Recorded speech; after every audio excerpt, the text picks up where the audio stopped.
So our template, our module, it's an Excel spreadsheet similar to the previous one, but we organize that in 4 subgroups: blood input function, blood data, if any, if they have been acquired; reference region, if there is any for a particular data set; the tissue data as the regional time activity curves, because even that segmentation, the extraction of the region of interest can be done in different ways, so it would be good to have that information, weighting schemes and so on. And that's it.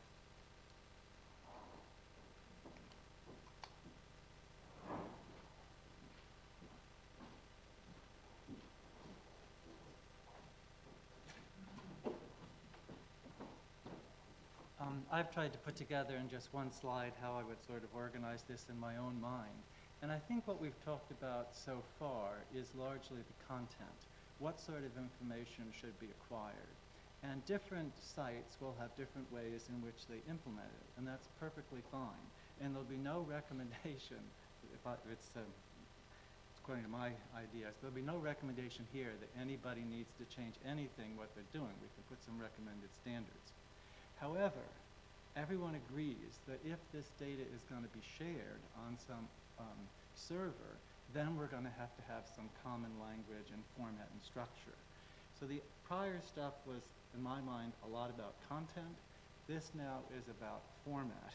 And having some preliminary discussions with people about it, this was probably the most controversial, because after all, it's like, if you're going to choose a common language, is it going to be English or American? A difference without a significance, or whatever. In any case, to me, I think that the PET archive does not need to do things like draw ROIs. It does not need to co-register the MR and PET. It does not need to include any PK modeling. These are things that need not be in the server. But instead, what we would want is the content with the appropriate format, in this case, something like molar activity rather than specific activity. The content according to whatever consensus is that we decide on. This archive should be able to be queried for radioligand disease. Give me all the raclopride study, give me all the studies of schizophrenia, etc. I think it will need to comply with GDPR, which I'm learning a little bit about, General Data Protection Regulation, which was set up in the European Union for commercial services like banks and stuff, but we'll have to comply to a certain extent with it. I think the key point about that will be, I'm not speaking up loud enough. Okay, so the key points there I think will be that it needs to be de-identified and no code. The format, I think most people are saying the format should follow BIDS, brain imaging data structure, and we'll have more information about that in the next speaker. I think whatever the system is that's there, the software must be modifiable, because we're surely not going to get it right the first time. I would recommend that we identify the source of where the data is from so that someone could contact them, and also the publication, because the publication itself may have this additional data that you would want if you wanted to try to replicate however they did it, like if you wanted to use the same modeling technique and stuff. And I think the consensus is it should be stored in a cloud. So that's the way I put it together for trying to share it. And Granville, I think you're next, right? Oh. That's at the end. This? There's weird feedback. Should I take this out so that it... All right, so I'm going to present the BIDS structure, the brain imaging data structure. It's billed as being a simple and intuitive way to organize and describe your neuroimaging and behavioral data. The BIDS standard itself started off with MR and fMRI data on a site called OpenFMRI, and it's been many years, and it's sort of refined over the years, and now it's been extended to various other modalities, including EEG, MEG, and most recently PET as well. So when it comes to PET and MRI data, it consists basically of just NIfTY files and text files. it's not very complicated. There's a TSV, which is a type of text file that's basically columns, so you can open that in Excel, you can edit in Excel, you can save it in Excel, as well as JSON files that contain all your metadata that refers to the PET files. So if we look at this particular one, we can see, so the naming schedule basically describes it subject 1, session 2, task rest, modality PET. We open it up in Notepad, it is a text file, and we see it's basically a nested structure. So info, within info, there's tracer, within tracer, there's the tracer name, and in this case, PBR28. So the total JSON file contains basically all of the content that we've been discussing today. So info, time, radiochemistry, plasma, metabolite, blood discrete, blood continuous, glucose, and reconstruction information. So the idea is that the JSON file contains all of the information that should be necessary for a complete processing of that data by any other group. So the idea of the bid structure is that it's consistent and machine readable. This leads to lots of opportunities for automation. So in conversion to bids, there's already a number of different software packages for just taking a set of DICOM images and producing a bids structure. There's files for ECAD files as well that take all of the header information out. When it comes to blood data, I think we're all going to have site-specific ways of storing that, so that's going to involve some kind of site-specific editing. Validation, as soon as each specification has been finalized, there's a bids validator created that basically looks through the entire data set and automatically checks that it conforms to the specifications. So this makes it much easier for groups preparing their data, as well as for the archivers checking the data to make sure that it conforms to all of the specifications, as well as processing. So the BIDS format has led to the creation of what are called BIDS apps, which are basically neuroimaging pipelines that can simply read an entire folder of data, digest all of the information, and do the processing without needing to input all the things, because it can understand exactly all of the information about the data set. So the specification itself, if you go to the BIDS website, bids.neuroimaging.io, you head down the page, you can find the PET extension. So this will lead you to a Google document where you can make suggestions. It's already quite extensive, and to our purposes at least seems to work pretty well. But if there's anything that's missing from that, I think you can just make the suggestion like, oh, well, we do this. This is important information. We would require this. And yeah, you can make the comments on the document, and eventually there can be discussion and things can be incorporated or excluded. In addition, there are now several small PET data sets in BID structure uploaded on openneuro.org. So if you want to get like a feel for how BIDS data looks and feels, you can just go there and download them. Yeah, I think that's all. So I would like the speakers to come down here and grab a chair, and now we have time for discussion.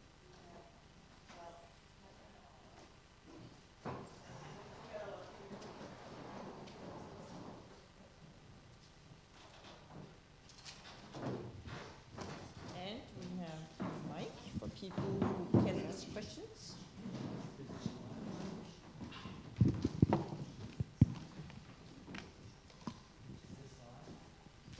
You have to turn it on. Turn it on. Okay.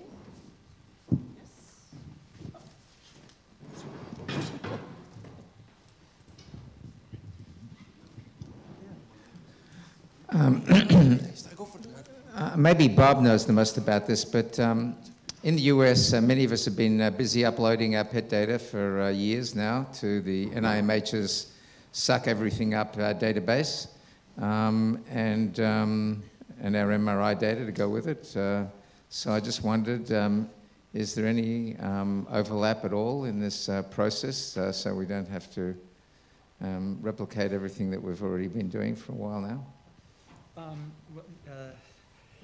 Let me ask a little bit more about it. I've asked some other people. You're required to upload this data? Yes, the answer was yes. Some R01 that I got 4 years ago, after it was awarded, we got contacted by program staff who said that they had this new database, and it was voluntary, but maybe our funding was partly connected to this, so we volunteered. And the next thing that happened was we got no money for this, but our the guys that run our imaging database had to figure out how to get the data into this NIMH database, which was only half worked out. And so it was basically whoever uploaded this sort of data the first had to solve all the problems with them. Yeah, but it's now working, and it's been going for several years. I'm not sure how well it's working, would be my guess. It was because of requirements like that from NIH and from mental health, one institute, that 2 years ago I suggested we do something. Because I've had presentations from the head of that database collection, and he has something like about 16 people there, and it started out with the autism. And I've heard him speak, and he says, oh, well, you know, we just require people to put stuff in. Well, I say, do you have to have any particular format? No. Do you have to have any appropriate standard clinical data? No. They say anything, any structure, anything is fine. And then I have other people who have gone into that database and said it's totally useless. So my fear is that this is going to build up on the part of NIH and other regulatory bodies, and we'll be ending up putting a lot of effort into something that's not going to be that useful. To avoid that, we could, I thought, as a field, we could determine what really is the appropriate way to do it, and then let's do it properly. And so that was my background on why this should be done. And it will take over, that will be, so there's an increasing requirement of NIH-funded grants to share the data, but they don't specify how to share it. We want to set up a system that we think will be very useful, that we will be able to share the data, pool it, all the things that Gita said. And I imagine most people will try to go for the one that can be useful. So anyone in here who has any experience with fMRI data uploaded? Because that must be the same issue. And no? We've been uploading our fMRI data Okay. and structural data. Because I thought that it might. Clinical data, Oh, all the rating scales, okay. everything to this NIMH Okay. database. That would need to be sorted out. We have to Yeah. do that too. I don't know if we started.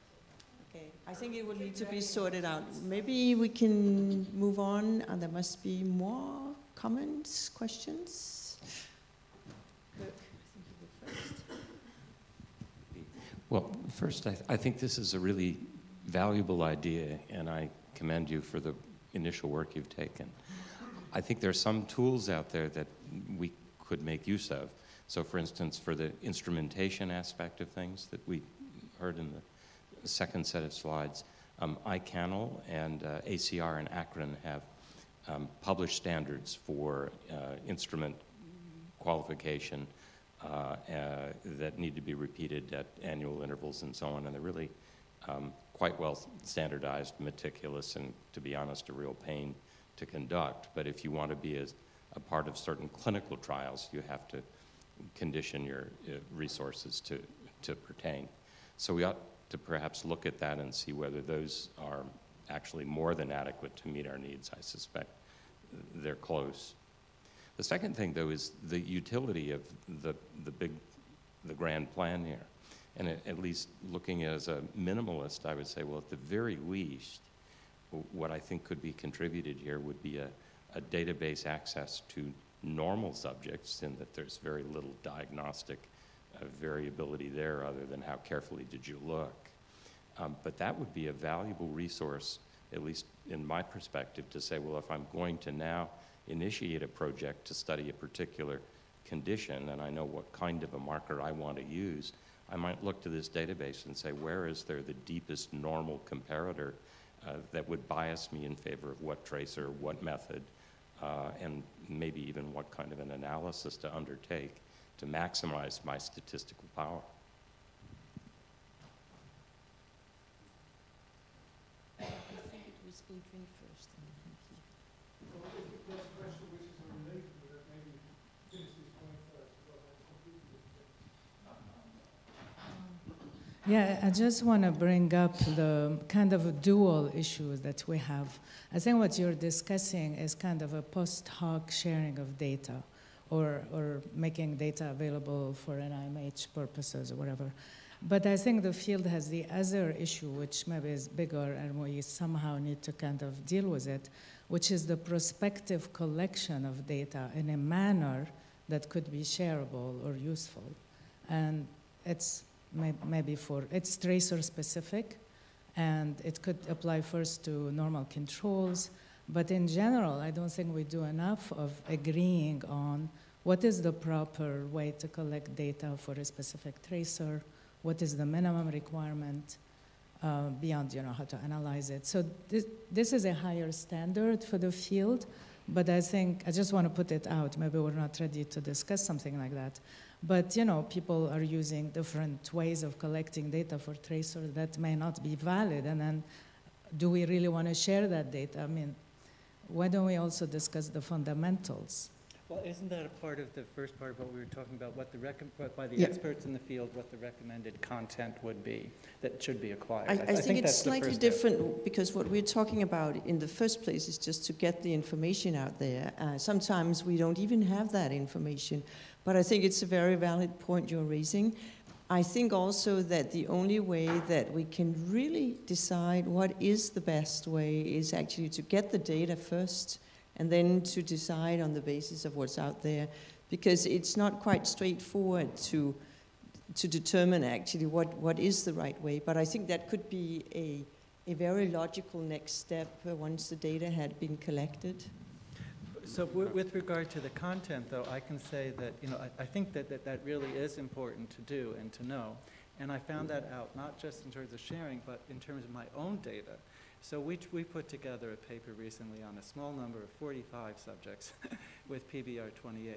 And the reason why it was only 45, because when we went back, we realized we didn't collect the same data in the same way. This was different, that was different. We had to throw out all different sorts of things. So if I follow the recommendations in the group, my own data will be better, and I'll be able to share it with myself.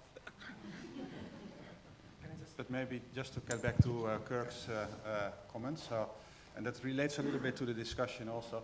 So at this moment, I think we want to capture as much as data as possible, and we can say piggyback on existing accreditation programs, but we are not, say, making a guideline on how the accreditation should be done, whether we follow the NRM or the ACRIN or whatever organization. So, but certainly we can look into those accreditation programs to see if we have missed any information, and it could well be that you have open fields in case you do the accreditation according to the ACR or otherwise through the NRM. And that's also a little bit, I think, at this stage we want to make sure that we know how data has been acquired, how it has been processed, rather than giving recommendations on which method is best. And as Kita indicates, or new, that may come maybe in the next stage when we have all the data, we can hopefully assess and give recommendations on which processing way or analysis way would be most optimal for a certain study or tracer. So for now, I think also with the cross-calibration and image acquisition, reconstruction, we restrict ourselves to capturing the data as good as possible, or the information. Also, in terms of acquisition, standardized acquisition, not all the senders, they have the possibility to acquire all the data that the top center collect. For example, a measurement of the free plasma fraction. Or the number of metabolites points they can do. So there will be heterogeneity in the data anyway, because some centers simply won't have that possibility. For example, even acquiring blood data for some centers is impossible. So that is a critical point to take into account. If we open this to everyone or just to top high data.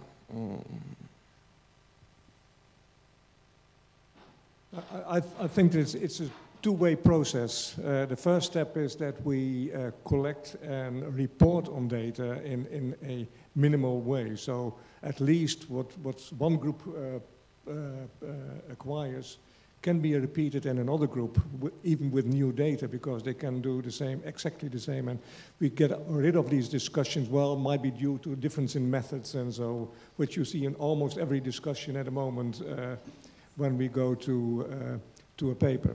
The second step will be to share data.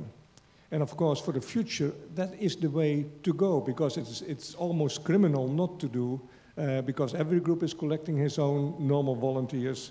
Even if you use exactly the same procedure, the same scanners, You collect your own normal data again, and that would not be necessary.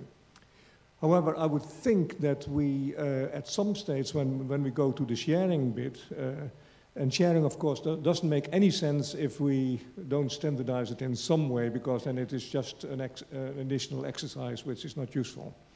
But I think at some stage we might need to get some legal advice as well. For example, in the Netherlands, in principle, we are not allowed to share data if it has not been specifically asked in the consent form to the patient. So there has to be a standard sentence in the form that we can share the data. Talking to a privacy officer in our hospital, I'm amazed that it has not been a problem in the MRI field yet. He said that in theory, you're not allowed to share brain MRI data because you can reconstruct the face, and so it's not private. But unfortunately, it has not been made an issue.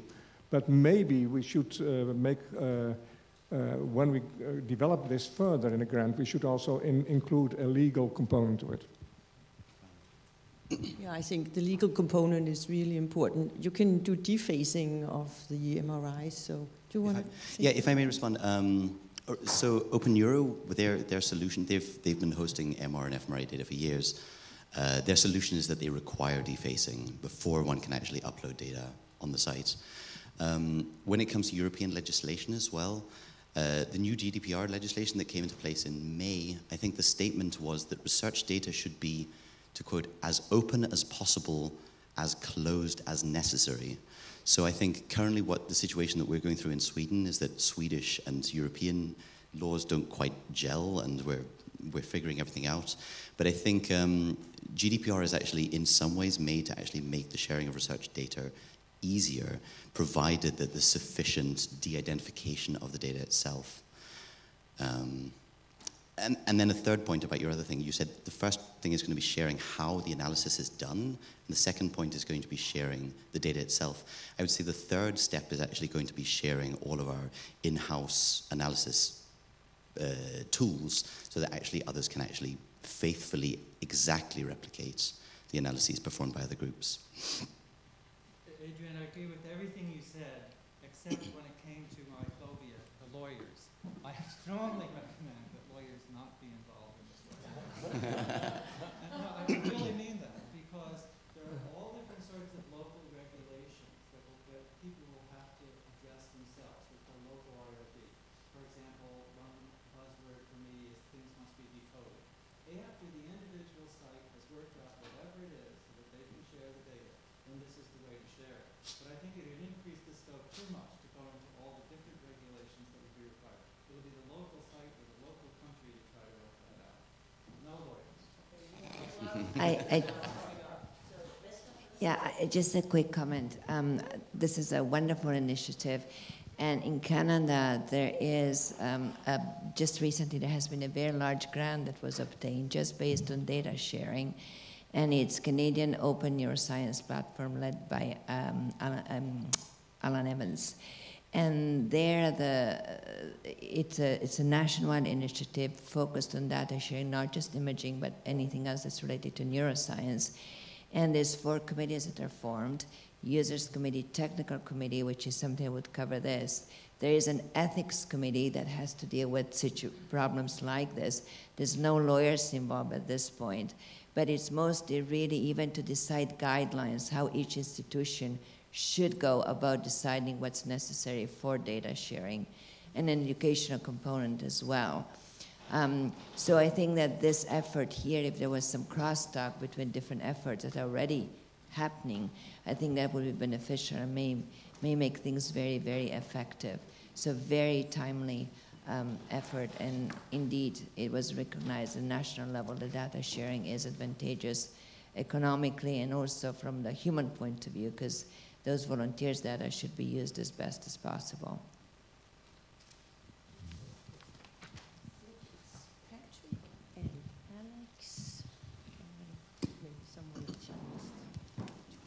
So I don't know if this is a question or a comment, but one thing I'm a bit curious about is how to handle multiple pet acquisitions in the same person. So once a data set is in theory de-identified, how do you connect that person's, let's say, DAPS scan with an Altenserin scan that they also happen to do, that was also uploaded, that was also de-identified? Is that sort of on the radar of one of these groups, how to handle that? Good suggestion. I can see Bob is taking notes. Is it working? All right. I mean, at least currently in the bid specification, you can specify multiple sessions, so you can actually provide multiple PET measurements within, like, for each individual. Whether two traces make it more identifiable, I think that could be argued. I think provided the MR is defaced and the sufficient other de-identification performed, I don't think that person grows more identifiable with two measurements, and that is accommodated by at least the bid structure. Because I'm just wondering when the data, so bids that can be done internally, but when that data is put onto a common database where you upload data, and everybody's data set gets de-identified, what common ID attaches to independent data sets that are actually from the same person? For example, if you would, we have to think maybe about, say, pseudonymization with the study ID, examination ID, so that we can link it. But I think that's a good point to add. We have to maybe add a paragraph on study design, something like that, and how we can capture indeed if we have multiple acquisitions in one subject, how also in the eventual database, how we can make this connection. For example, by specific coding of the file names. I think that's a good suggestion, yeah, too. My understanding is, but I could be wrong, that the individual data gets, you get a unique ID, I forget what it's called, and that unique ID is one that you supposedly cannot break the code and find out what it would come from. Like, you know, based upon the person's date of birth, gender, and stuff, they generate this unique ID. So that then if some other center studied that person, or you studied that person again, that unique ID would still be generated, but not be able to be decoded, supposedly.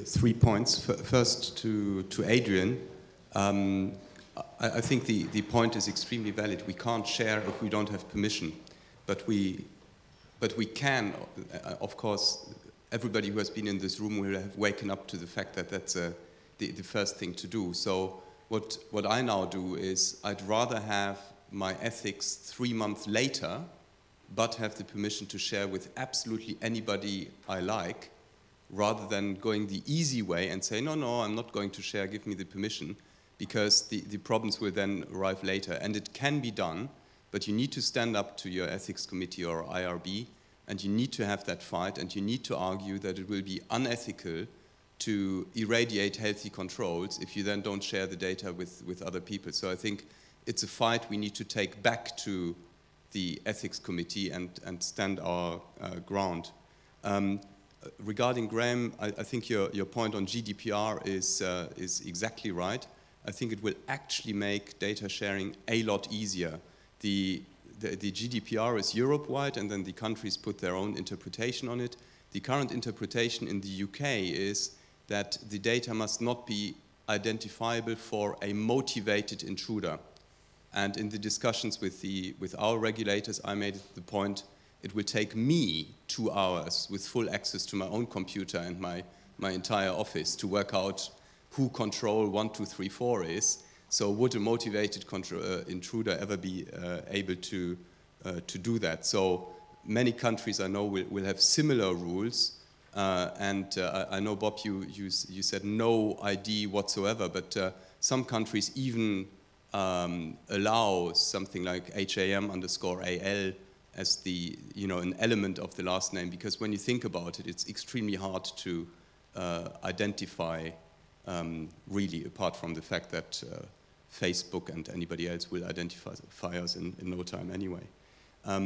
But to end on a pessimistic note, I think the biggest success I can see for these data sharing initiatives will be for controls, and in particular for controls where you only need the imaging data for quantification, i.e. traces with a reference region. In our experience with verapamil, it turned out that Vienna and Manchester did something extremely detailed differently regarding the protection from oxygen of a metabolite sample taken from one place to the next. So I think we're a long way away from standardizing blood data, but healthy controls and reference tissue data sets, that should be an easy win.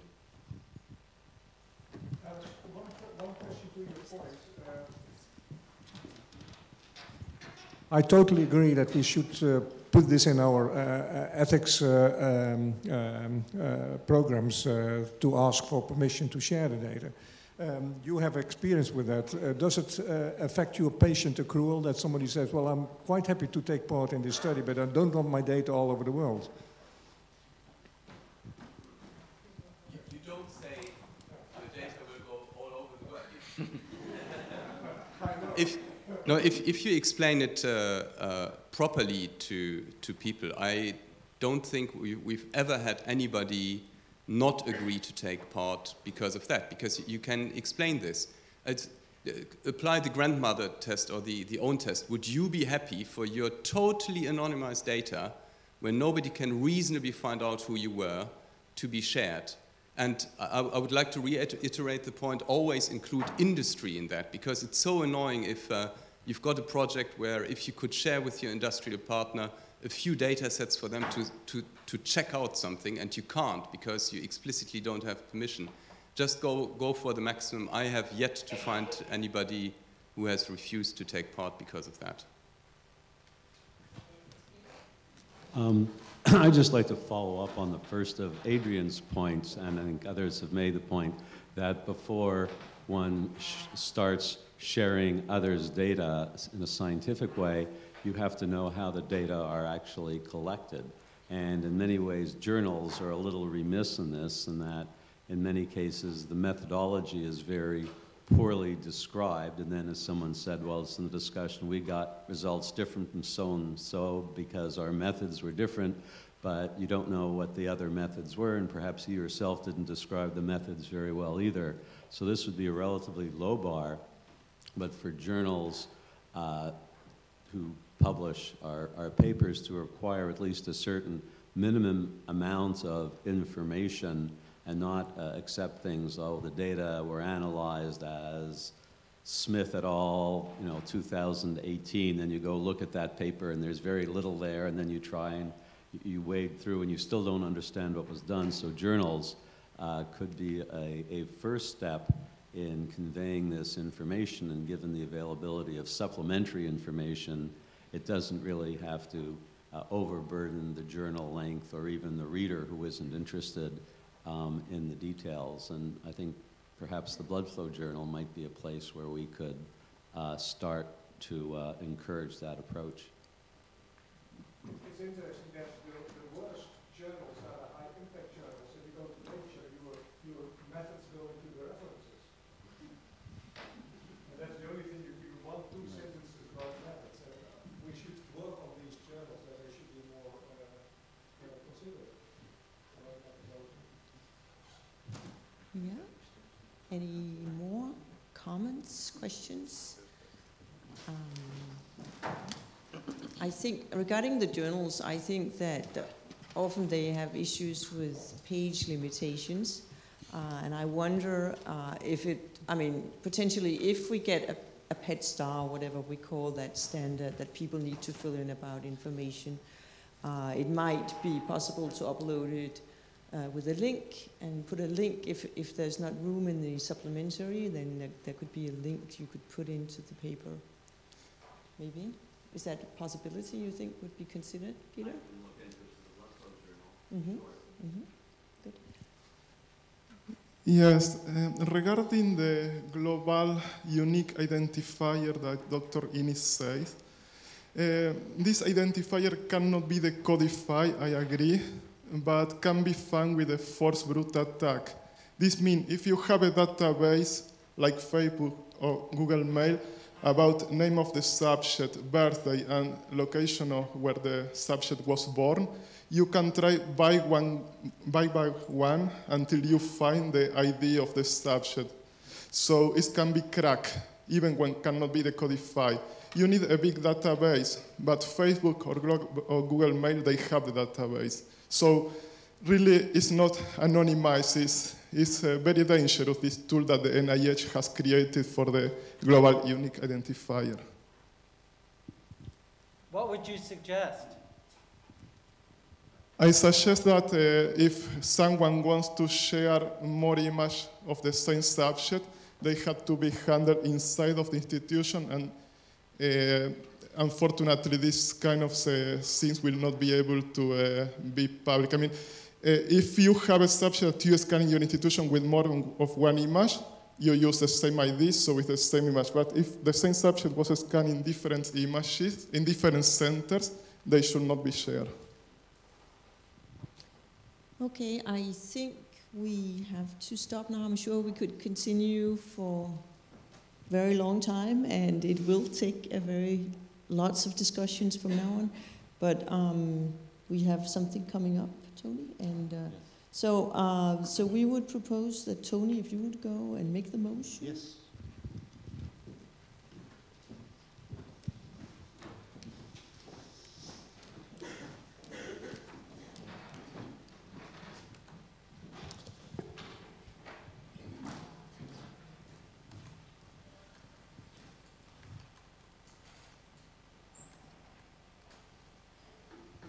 So I'd like to propose a motion to support that the PET Data Sharing Initiative seeks funding to continue its work and to set up a mechanism whereby data can be shared also internationally. And that is the motion that's proposed. Do we have a seconder? Seconded. Okay, then I'd propose that we take a vote in the assembled people here to see if this is a consensus recommendation. So if you agree with this motion, please indicate by putting your hand up. Thank you. And those against? And any abstentions? So the motion is carried. Thank you very much.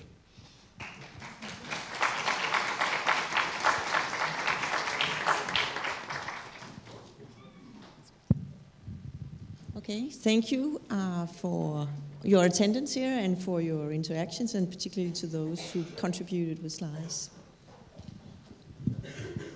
We have a live streaming session next, starting at 9 a.m. prompt. It'll be streamed on YouTube, so I suggest that if you need a bio break, you go and do it now, and the speakers for the next session, Total Body PET, will organise themselves at the front. Okay, thank you.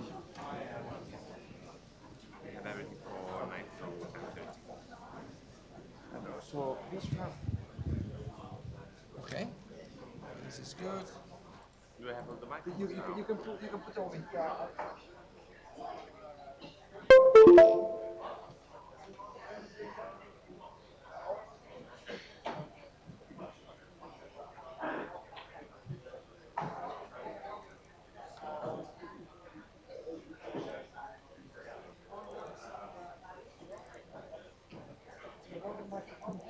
Yeah. On the mic. Oh, I don't know where it's at the moment, but we have one. Maybe the AB guys still have it. Can you get it, please? Yes, I will. Just 1 second, because I'm saving all the presentations so that I will not have problems later. We don't have to interrupt you.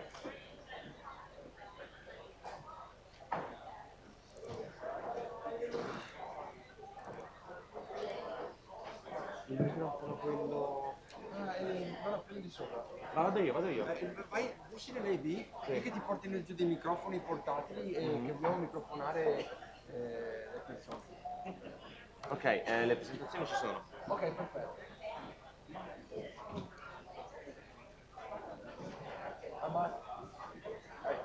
Do you know if Simon Cherry and Ramsey will dial in on that? Yeah. They have to call in. But they can call in then. The only way is like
let's get started.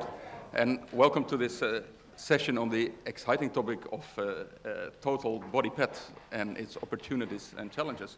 My name is Mark Lubberink, and the other chair is Paul Marsden. Bruce Rosen, who is in the program book, unfortunately couldn't join us. And I think we will start immediately with Professor Terry Jones from UC Davis nowadays, who will give us his opinions on the opportunities for mapping the body's peripheral neuroreceptors. Good morning. At the first meeting of the Society of Neuroimaging Mapping in Aarhus 21 years ago, organized by Albert and Tony, I showed this new scanner. First of its type. It was extended the axial length of the camera to 24 centimeters. We discarded the use of scepter, highly sensitive, and of course, be able to look at the whole of the brain, which is very important, sensitivity of the top of the brain, and perhaps more important, to look at the cerebellum, which people were then developing as a reference tissue, and up until then, it's been relatively insensitively looked at. So it's very successful, and since that time, most scanners are about 24 centimeters now, including the HRT. The detectors have changed. That was the BGO system. Now it's LSO, and you've got time of flight, and you've got MR and CT. But the basic geometry of the system is still that. And I've been reflecting and said, why did we stop extending at that point? Because we believe that half the neuroreceptors, or half the neurons in the body, are actually outside of the brain. So there's lots of neuroreceptors to image outside of the brain. And why didn't we, go a bit further and actually build a proper scanner which looks at all the body and all the neuroreceptors which are available? Well, the good news is one has been built. And it was finally constructed by the a company in Shanghai called United Imaging Healthcare. And it also contains 24 centimeter panels, but 8 of them, bolted together, bringing together a total of just over half a ton of detector. So it's pretty sensitive. So what was the stimulation now to build this camera? Well, as you know, most PET studies now are total body, of course, and that requires scanning the patient through and requires using a tracer, which is fairly stable at any given point for obvious reasons. So at this point in time, scanners are only picking up about 1% of all the photons coming out of the body, which is rather limiting. And really, when you consider in some research environments where they've got a cyclotron working, and investing in chemistry and GMP and scanning facilities and radiation dose to the patient, and you're only recording 1% of the scan, the data, it's pathetic, really. When you think of that wonderful, you're missing all that data. And of course, the answer is to surround the patient with a detector and pick it all up. Given that, there was a consortium put together, driven by University of Davis in California, Simon Cherry and Ramzi Badawi, together with the folks in Berkeley and Philadelphia, and lots of advisors from industry and academia supporting it. And they got some money from the NIH to simulate what would be the gain if you actually had one of these cameras. Well, they worked it out that you get 40 times more signal, which is a lot of signal compared to now. And for any given region of the body, you get 4 or 5 times. That's quite a lot. And then they looked at signal to noise. You can reconstruct at higher resolution, detect smaller lesions, lower grade disease, better statistics. And you can see, for example, in this simulation, how things come into more relief by virtue of getting better statistics, really. I mean, that's as simple as that. Also, of course, beautifully, you can get the kinetics from the whole body simultaneously. I don't need to tell this audience of the impact that's going to have. And particularly, you can pick up good image-derived input function from the arterial blood, again, to be able to do all the magical compartment analysis all you people know so well. You can do it perhaps more systematically, bearing in mind metabolites, again, from picking up the arterial blood in an efficient manner. Of course, you can, because of the sensitivity, compared to conventional PET, you can scan for much longer, an extra 5 half-lives. So with carbon, you can go for 3 hours, and fluorine, 18 hours. And zirconium, which you know is used for cells and antibodies for up to a week, for weeks and months. So that's really quite important. And particularly when you think you've got perhaps low affinities binding agents, or you want the background to clear, non-specific longer, have more time. So imaging later is quite an advantage, we understand. Or alternatively, you can give a factor of 40 times less dose if you want to and keep the same quality of imaging now, and which is quite important if you want to repeat studies or maybe study people or younger people to minimize the radiation dose exposure. But this was the problem. But, I mean, even to build a system at the university, a university-built system, which Simon and Ramsey were posing, you need $15 million. But as you all know, to get money from a grant, you need to have some prior information, some data to show people, and that was a bit of a problem, really, because we didn't have this, the total body stuff, and we had a few failures. But anyway, Simon and Ramsey, they went eventually to the NIH, and there was a director's call, called a Transformation Research Award, and they got it. They got $15 million. As a result of that, this company in Shanghai said, look, we'll build this camera, and we'll build it in 2 or 3 years, and what's more, we are committed to it being a commercial product. Now, that was very important, because we felt this, we didn't want to have a machine that's stuck in one university, and that was it. We thought it was important to get a number of these machines out there, certainly in the first instance in the research community, because it needed a lot of input, a lot of exploratory work to really exploit it, and that was quite important. So we really were, we said that there must be a God up there after all, coming out and commit themselves to producing a clinically commercial machine was quite a windfall for us. And what they were doing with it had a standard camera, a high-quality machine, and they were simply going to bolt 8 of those together. And there's a slight complication of putting it all together and connecting it up and things. As you can imagine, that's not trivial. Eventually it was built, and Simon and myself and Ramsey were celebrating it in May. This is the drain pipe, which is full of radioactivity, which is going to look at the uniformity across the whole thing. So you can imagine the challenge of being able to characterize this machine in this way. There's Ramsey here, and I'm just checking it's not getting too hot, because we were always worried about the electronics being quite a lot of heat coming out of this, and it seemed okay to me. This is a uniformity scan. Things to be improved here, but this is the very early stages, and even for, you can pick up low activity as shown here in this time, and nice little study where they've injected through a catheter through United Imaging Healthcare. You can see that across 2 meters, you see the kinetics, which it gives you a flavor of what you're going to be able to do in a human being, this degree of temporal and spatial resolution. The sensitivity across the system is like this. It peaks over a meter or so, and it then falls off on this jagged edges because the way they take the data at the moment in this form. So we just look at the 100 times 10 to the 9 LORs, just gives you some idea of the data set which this machine is producing. The resolution looks good. 2.4 you're picking up, maybe 2, so that looks good. And of course, typical hotspot phantoms, again, are looking encouraging. So what is this machine going to be used for? I think there's 2 main areas. We'll be able to do what we're doing now, but much better. And then there's going to be a paradigm shift. Now, when I say much better, for example, you'll get better image quality, or you'll get a lower dose. You'll be able to pick up the arterial blood much more efficiently. You'll be able, therefore, maybe quantification will be more encouraged.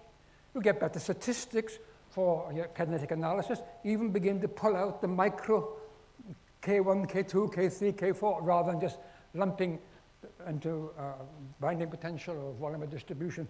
There must be information there.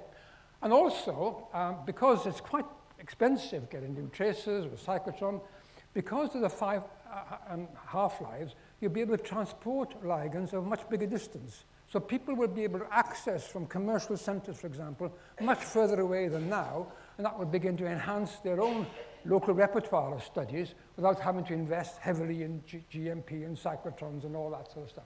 So these are the things which are really going to impact doing what we're doing now, but better. But the big step, of course, is that taking the whole body simultaneously. That's the paradigm shift which we cannot do now. And given those opportunities, these are sort of summary of the research procedures which we foresee. For example, detecting very low occult disease like micrometastases and plaques and inflammation and infection, total body kinetic for drugs, labeling a drug and seeing the total body kinetics is, is unique. And of course, you can look at pharmacodynamics as well. A good way of testing potentially new ligands in humans directly by the small amounts you need. Just look at whether they are distributing themselves as they should be in the human, translation for biomarkers, and of course toxicology. If you're interested in knowing whether some particular compound is concentrating somewhere, this is the way to do it. Distribution of tissue blood flow is quite important. And then, of course, the low-dose studies, repeat studies in the same subject, multiple tracers, normal subjects, young people, and even the fetus, as we were encouraged yesterday. But the really exciting thing is this brain-body, and all the aspects of looking at anxiety and Alzheimer's disease and all these other diseases are possibly now going to be looked at because of the body interaction. Now, this brain-body thing isn't new. This is Henry Maudsley. He was a famous psychiatrist in the Victorian England, and he set up a psychiatric hospital, actually, which is now embodied into this university, King's, and has a very famous Institute of Psychiatry to go with it. So he was very impacting, but he gave a series of lectures in Victorian England where he was showing his observation between physical manifestations and psychiatric manifestations, such as in pregnancy and puberty and some gastric problems or cardiac problems. So this brain-body thing isn't new. He was actually documenting it quite extensively. So, and there's now, I understand, quite a move to integrate mental and physical health. And it seems, of course, as far as PET is concerned, the real development in terms of ligands and methodology has been in the brain. That's where the real technology and methods are driven and experienced. And there are, I've got 70 validated traces. I'm sure there are much more than that, covering all these areas of brain function. And can we translate that skill base, which this room represents, to the body? And especially when you've got half the neurons sitting in the body waiting to be imaged. Maybe one low-hanging fruit is just to look at water activation. Now, we made a lot of nature papers and science papers when we started to do brain activation before the fMRI boys came in. But that was very successful because you saw the whole system. Now we can see the whole body. And it's interesting to begin to think of paradigms where you're stimulating areas, or areas are stimulated where they interact with simple activation studies. MRI boys can't come near that. There isn't a total body MRI, and the bold, I think, doesn't work in the body. So there's a lot to do there in the first instance, just by interesting paradigms of how the two regions may interact. But of course, this is the one which is really exciting, the wiring of the body, and the fact that you've got neurons and neurotransmitters either side. And there's a simple example, this example was serotonin, where there's said to be the bidirectional communication and terminals on both sides. You begin to think, if you're a neuroimaging, neuroreceptor imaging society, this must be an important area to look at. So, neurotransmitters, you guys, for translating. Well, one example could be dopamine, looking there, and we have ligands for that, and both the dopamine and serotonin. And I just explore that why the Explorer now is still undergoing physical testing and will be going to America at the end of the year for, we hope to do some clinical work in Shanghai before it's moved, with FDG, for example. But it won't be until next year we get some work coming out of Davis. But in the meantime, there's the family of Explorers. One was Mini Explorer 1, which we built with component from Siemens, and then United Imaging has also built one using their technology. So Simon and the folks in Davis are beginning to use this now.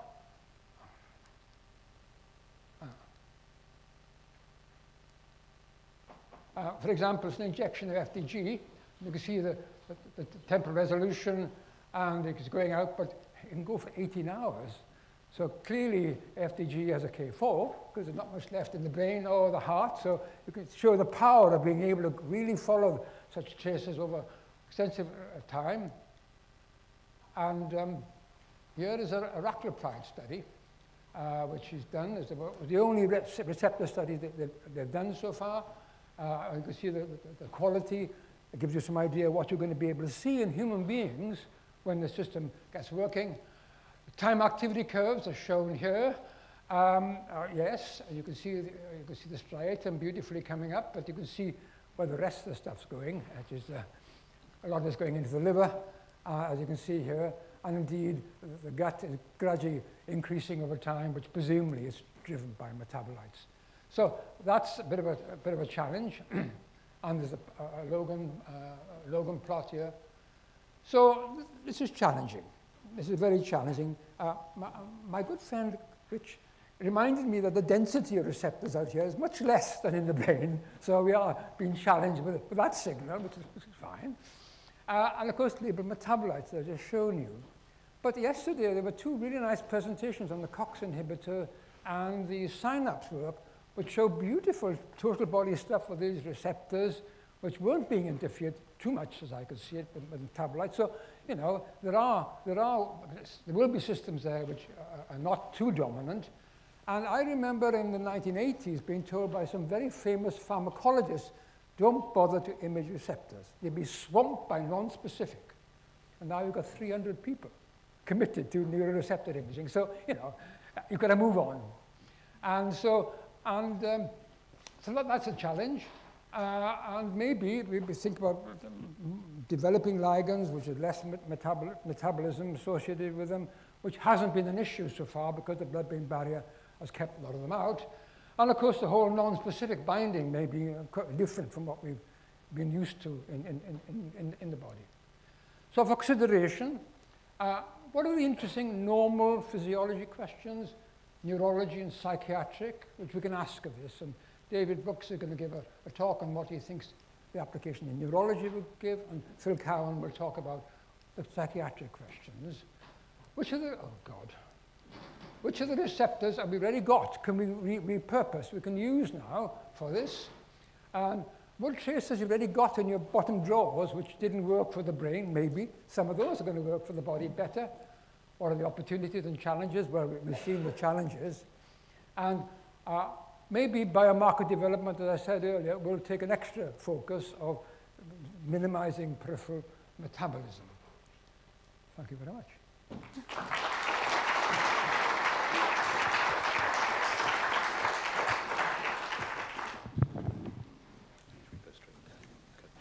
Thanks very much, Terry. We'll save any discussion to later because we've got three provocateurs to get the discussion going. So firstly, we'll have a bit more background and some ideas from David Brooks, who's currently at Newcastle and Aarhus. And he's going to talk about opportunities and challenges in CNS and peripheral nervous system. Thank you. I hope you can hear me. Thanks very much. It did occur to me, though, Terry, that while your 2-meter-long PET machine would be fine for our Chinese colleagues, when we get to American basketball players, you may have the feet sticking out one end and the brain sticking out the other end and get a very interesting abdominal scan. So you may have to add another ring or two onto your, stick another $500,000 or so onto the price. Okay, so essentially, Terry has already run through a general set of advantages of being able to use whole body PET scanning, but I want to break it down into where we might be helped in the neurosciences. And the first thing is, although The crystals aren't any smaller, as I understand it, because of the huge increase in sensitivity that's provided by collecting radiation from the whole body. In principle, one should get much higher resolution and sensitive images. This means we can start to look at sub-areas. So in the cortex, we can start to take cortical layers apart. Brainstem nuclei, we should be able to see better.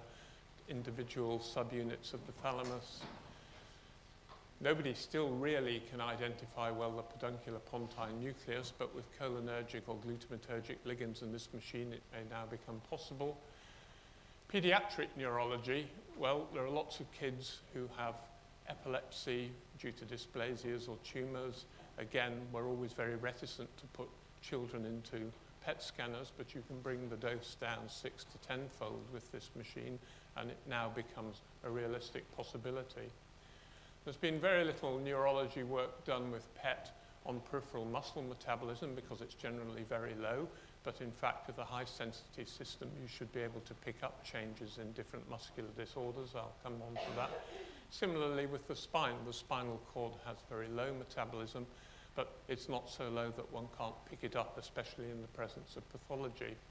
And then perhaps most interestingly, where you have conditions where you're looking both at systemic problems along with brain problems, you might want to look at what happens after stenting coronary arteries to brain function. It's known that you get a loss of brain function cognitively and metabolically after these operations.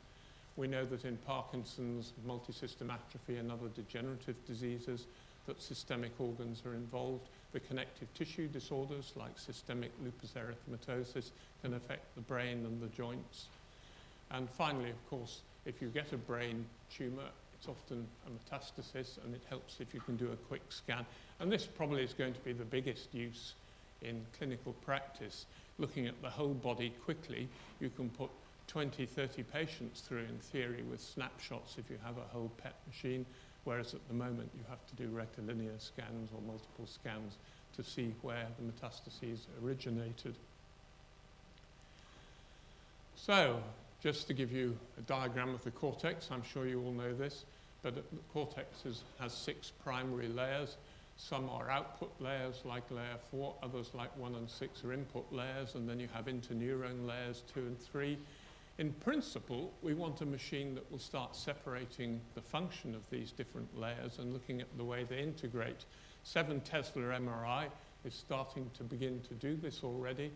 If we get a high enough resolution PET machine, there's no reason why we shouldn't do the same, both with FDG and receptor mapping with this new wonderful synaptic agent that Rich has invented for us all. Then again, we could start looking at cortical layer synaptic structure with one of these high-resolution machines.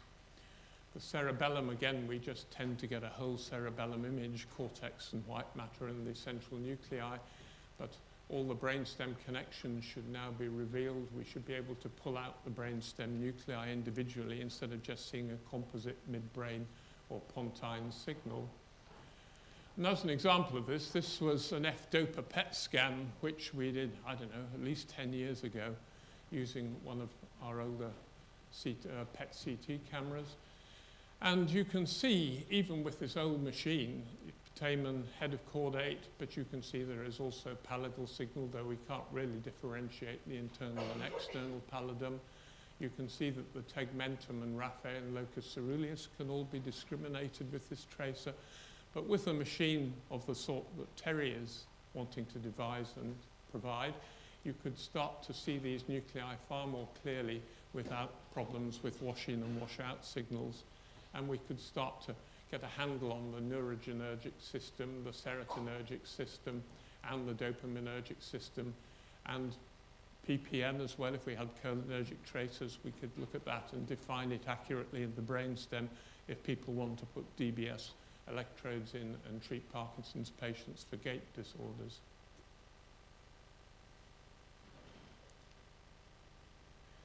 Peripheral muscle disorders. Well, there are a whole range of mitochondrial disorders, and MELAS in particular affects both muscle metabolism and brain metabolism, but there's been relatively little PET work done in these disorders because it was assumed that the muscle signal really wasn't that easy to discern.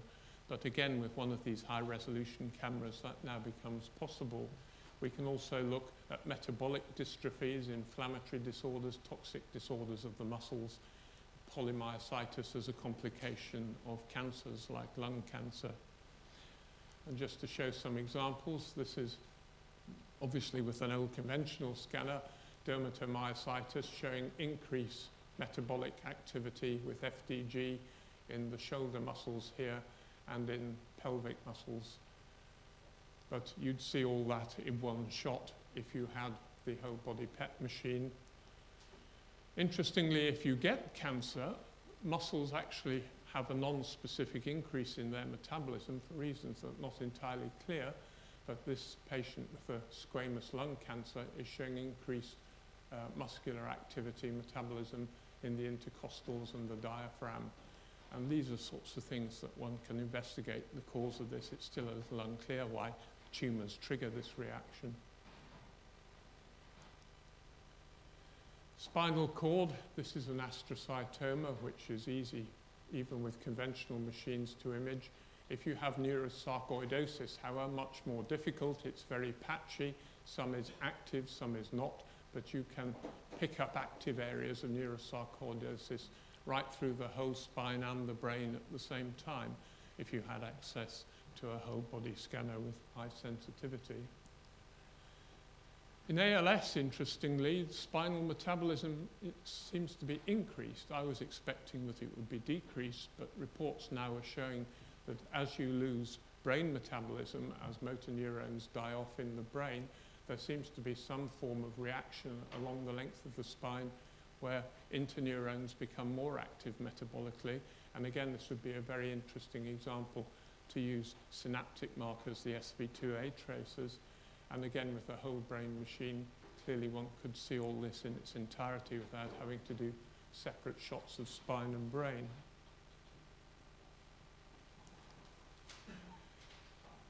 So if one wants to include brain and the whole body together, an obvious example is connective tissue disorders, and this is systemic lupus erythematosus, which leads to cognitive dysfunction, psychoses, severe depression. You can see there's a general decrease in brain metabolism, which improves if you treat with steroids and cytotoxics. The patients recover, brain metabolism recover. But you can also see that the disease involves widespread joints, knees here particularly, so that one can pick up all this up and get a holistic view of what's going on in your subject and see whether your drug regimen is actually working with one shot.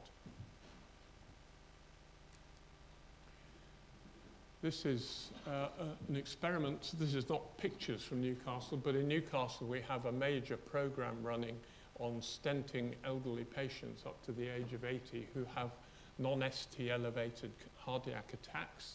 They usually have a blockage in one of their main arteries. They can be stented, and 80-year-olds tolerate this very well. But unfortunately, there is also often a loss of a few IQ points after these procedures. And with this kind of whole body machine, one could look and see what the effects of stenting on whole brain FDG are. And at the same time, one gets a picture of the cardiac function and how stenting has also improved or not cardiac function. This is work that Per Bohammer in Aarhus and I have been involved in, looking at systemic dysfunction in Parkinson's disease. As you may know, there is now a school of thought that Parkinson's disease may not start in the substantia nigra at all, but may actually start in the olfactory bulbs or in the bowel due to ingesting some toxin. And here you see Bo has taken 11C-donepezil, which I've labeled it as an acetylcholinesterase marker. Someone will tell me it's a sigma-1 receptor marker. And if you take 11C-donepezil, you can see there is a loss of the cholinesterase signal in the small intestine in patients who have REM sleep behavior disorder, which is a prodromal form of Parkinson's disease, and Parkinson's disease itself. If you look at MIBG scans with SPECT, you can see there's a loss of the sympathetic innervation of the heart. Now, in practice, there are tracers which will look at all this together. So With fluorodopa, you could look at the basal ganglia, the striatum, and the cardiac signal all in one go, in principle. You can look at cholinergic function in the brain and in the intestines all in one go again, in principle. So a lot of these combined brain systemic problems can be looked at holistically in conditions like degenerative disease, Parkinson's, and multisystem atrophy. Pediatrics, well, pediatric vasculitis, one example is Takayasu's disease, where the large arteries are affected. You can see here there's inflammation in both the femoral arteries and some hint of inflammation up in the aorta here that a whole body scan would pick up very nicely. But mostly, of course, children are either scanned because they have a cancer or because they're having seizures. And again, this is a very nice way of showing cortical dysplasia. Here you see a hint of cortical dysplasia in the right here. And you can see that there is a hypermetabolic area, which shows up very nicely on the pediatric scan. And with these very low doses, it's not an issue to take children from the age of 5 or 10 and do these types of scans. You don't have to worry unduly about the level of radiation they may receive. So I'm going to finish there, and I guess I've repeated quite a bit of what Terry said, but with whole body PET, in principle, you should have far better image quality. You can either reduce the radiation dose or the scanning time, push more patients through clinically if you wish to do that, and you get a holistic view of this pathological dysfunction. For neurology, it now opens up the spine and muscles for imaging. We can see, hopefully, better what's going on in the brainstem and basal ganglia, possibly cortical layers. You can find the origin of metastases in one scan, and perhaps the biggest door that's opened is that it becomes much safer to do pediatric imaging. Thanks very much.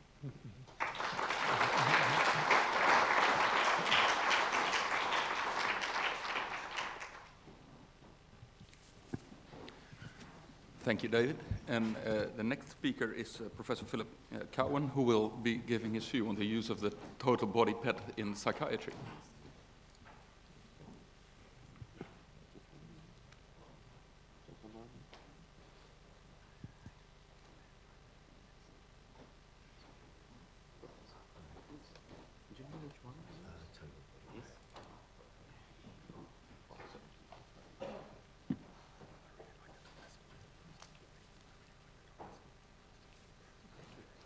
Well, thanks for the invitation to speak to you today.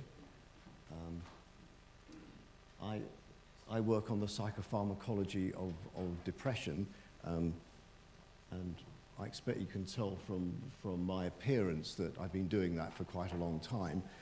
In fact, I was trained in psychiatry at King's College Hospital, and in those days the department was fairly psychoanalytic in orientation, so we didn't talk about the brain much when we were at work. But even though with the advent of scientific medicine over 2,000 years ago, it's been clear that the brain mediates thinking and feeling. With the advent of biological psychiatry, we started to think about mood disorders as being brain conditions. But in fact, more recently, again, it's become clear that we are embodied creatures, and people with depression, for example, certainly have changes in their bodies and experience their bodies differently. I thought for the purpose of this talk, I would focus on one aspect of this, because there is more interest now in how changes in the body might be important in the causation of depression. And I'm going to talk about one particular idea, which is that inflammation might play a role in pathophysiology. And I've just listed here 4 points why people think that inflammation, both in the periphery and centrally, might play a role in the causation of depression. Firstly, if you have bad flu, you have some symptoms that resemble those of major depression, particularly anhedonia, sleep disturbance, and fatigue.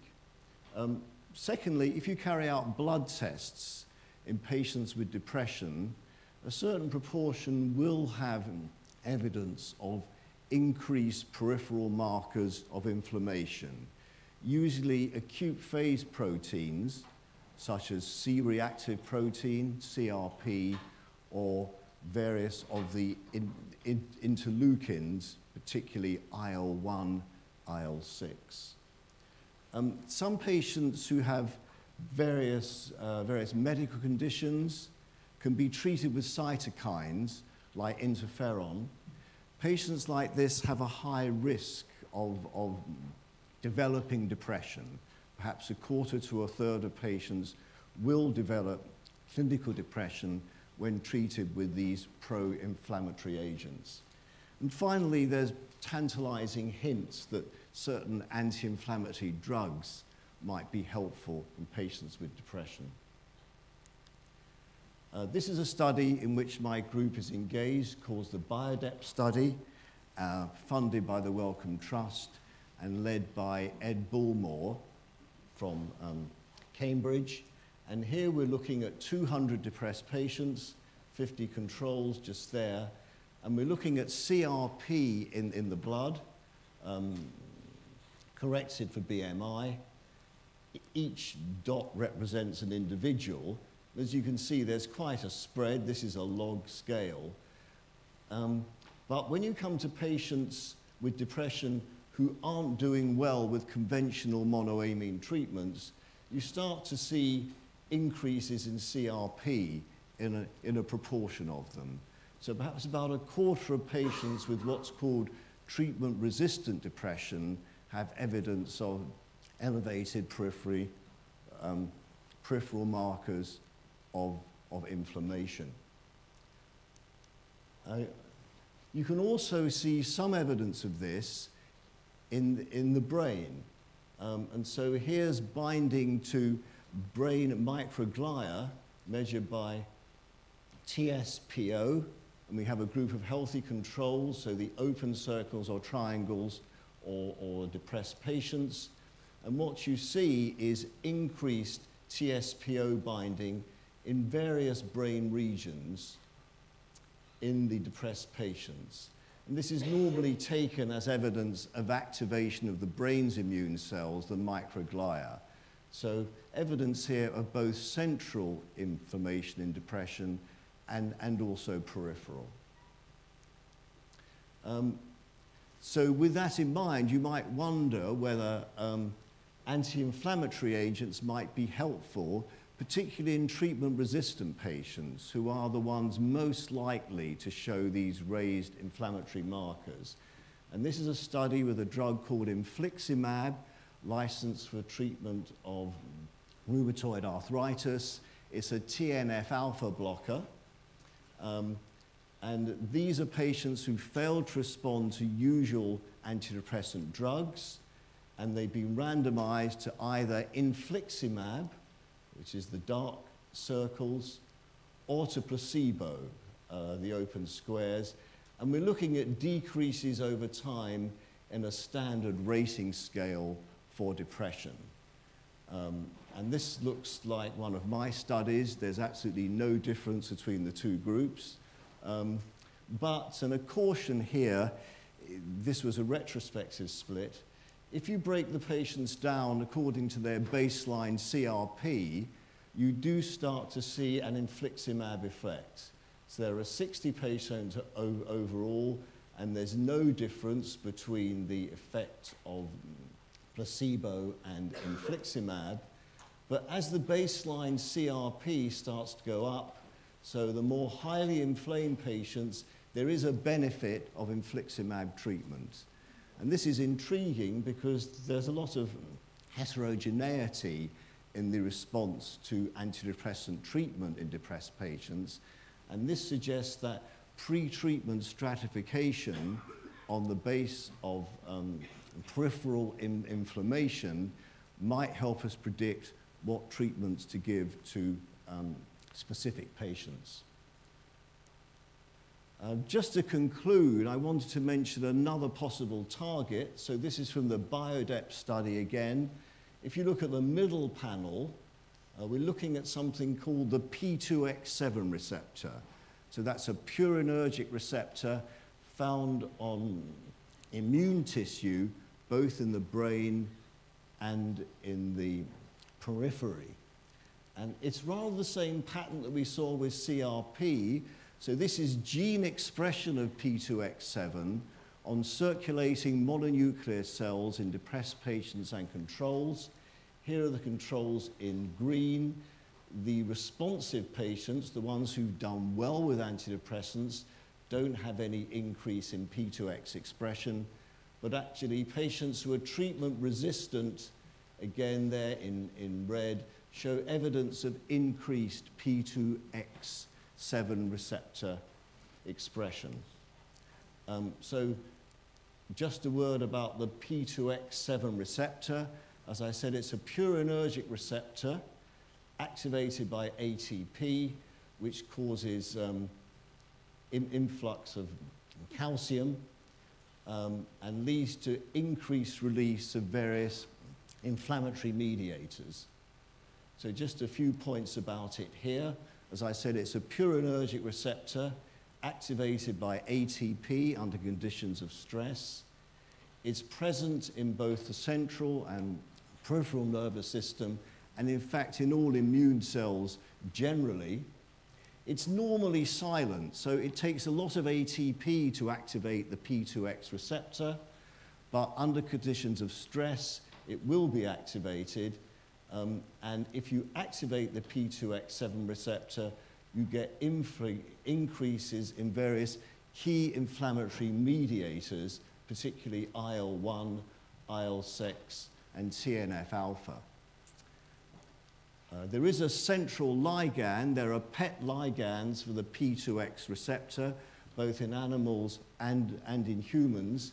Here I'm just showing a C11 GSK ligand, and this is work in mice whose immune system has been activated by treatment with LPS, lipopolysaccharide. I don't think it's come through very clearly, but there's an activation of P2X binding here, which you can block with cold ligand, probably shown a little bit more clearly here in various brain regions. And so binding of P2X is probably another way of assessing brain immune status, and because P2X is present throughout the body, it's quite likely, if one was measuring this with whole body PET, you would say activation of P2X in various peripheral sites too. So just to conclude, depression, I think it's now clear, is both a brain and a body disorder, and there's evidence of both central and peripheral inflammation. Peripheral inflammation might account for much of the comorbidity of depression, in particular cardiovascular disease, which is common in depressed patients and leads to significant loss of life in terms of years lived, and could also be a target for treatment. Total body PET imaging, I think, would allow detailed assessment of both peripheral and central aspects of inflammation, as well as the effects of anti-inflammatory treatments. Thanks very much.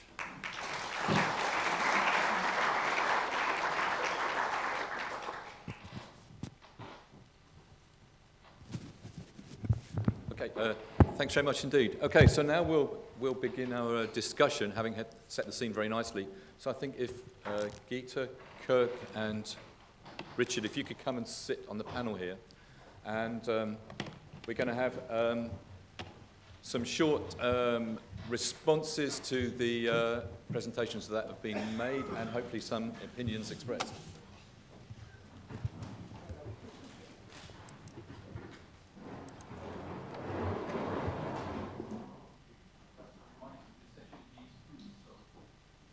The session is being streamed, so don't say anything that you don't want to be out there, right? Okay, so I guess, Richard, if you'd like to go first.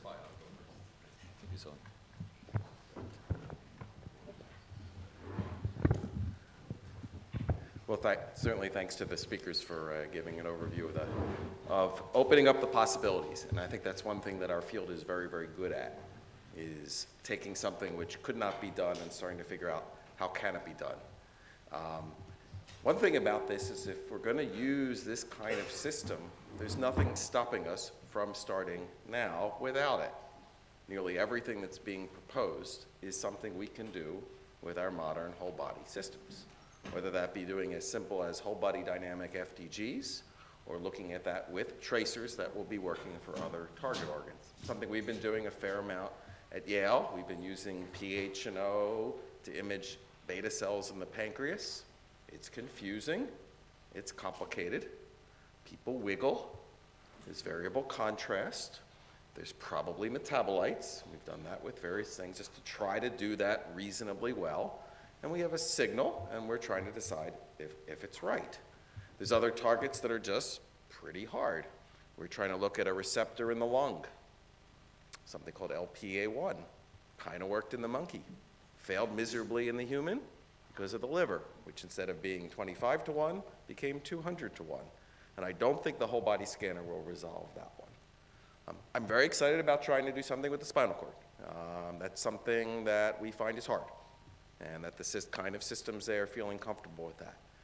SV2A does not work so well in our current scanners in the spinal cord, even on an HRT. I don't think I'm quite so optimistic about the resolution and counts in the brain itself. I don't think we're going to see a major improvement or perhaps even a minor improvement in the quality on the HRT. The resolution of the detectors are not as good on these systems. They're close, they're not bad. Time of flight will help in terms of that.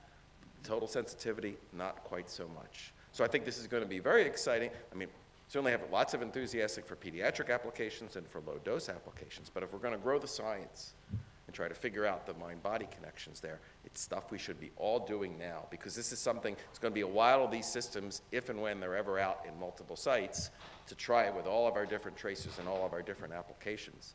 It's something we've got to spread around pretty broadly there. So we got to start now in trying to be able to do this. Whole body dynamics, the inflammation stuff is great. And we do a lot of that at our site. We do a lot of inflammation. I know I've been trying to encourage my collaborators, and they have a choice. They can do it with higher resolution on the HRT. I try to convince them we don't really need it for that one. It's not that important. Do it on the PET-CT. You can do whole body dynamics and look at that. But once you've started a protocol on one machine, it's kind of awkward to move. So it's just trying to figure out that balance of getting enough example data sets that's going to encourage each other to say, yeah, we should go after that with our data sets and our populations. Yeah. Thanks very much. I think possibly what we'll do,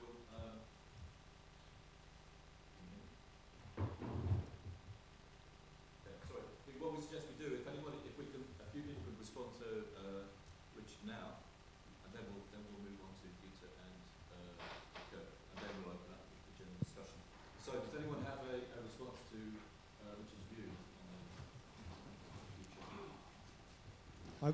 I totally agree with Rich for many things, but there's one application I think where we cannot do what we could do on a whole body system, and that is the potential to, because we are having different organs with different kinetics in the field of view.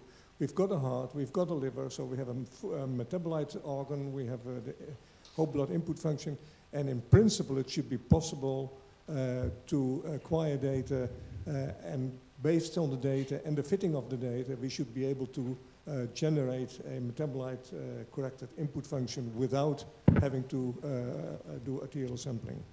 We're working on exactly that with whole body dynamics, with existing systems. And I don't think you need the statistics of a whole body PET to do it. You don't need really fine TAM sampling except for tracers that are very fast. And thankfully, the liver is big. We get a lot of counts even on a poor 1% efficiency system. We'll do it better, but I don't think I think we need to be trying that now in a lot of sites, because I think you're right, Adrian. This is a great opportunity. We can get rid of the metabolite corrections and figure that out directly from there from the body. We can do it with whole body dynamics. So for brain ligands? Sorry? For neuroreceptor studies? Yeah, for NeuroReceptors.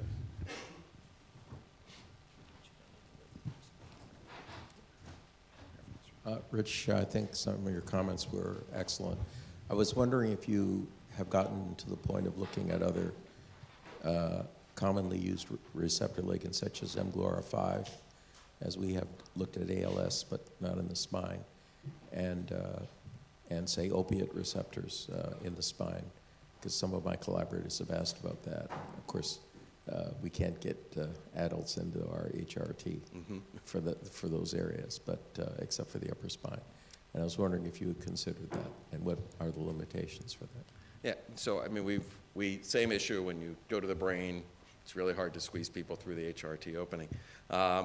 We've done things where we see something much better in non-human primate than we see in human. We were using AFM, serotonin transporter ligand, hopefully use it for spinal cord injury, and didn't work nearly so well in a human on a clinical machine. And I think that's something where signal noise is likely to help.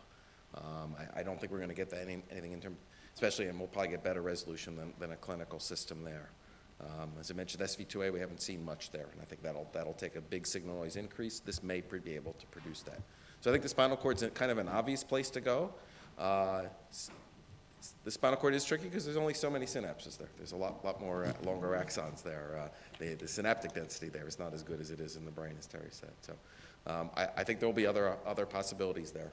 But it is interesting because, I mean, even we could see serotonin in the spinal cord of a rat beautifully on a HRT or a Focus 220, much better than we can see it in a human being.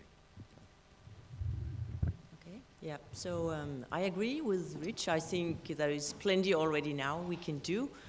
We don't need to wait for more resolution at this stage, but I want to show just a few slides. Ooh, yellow card.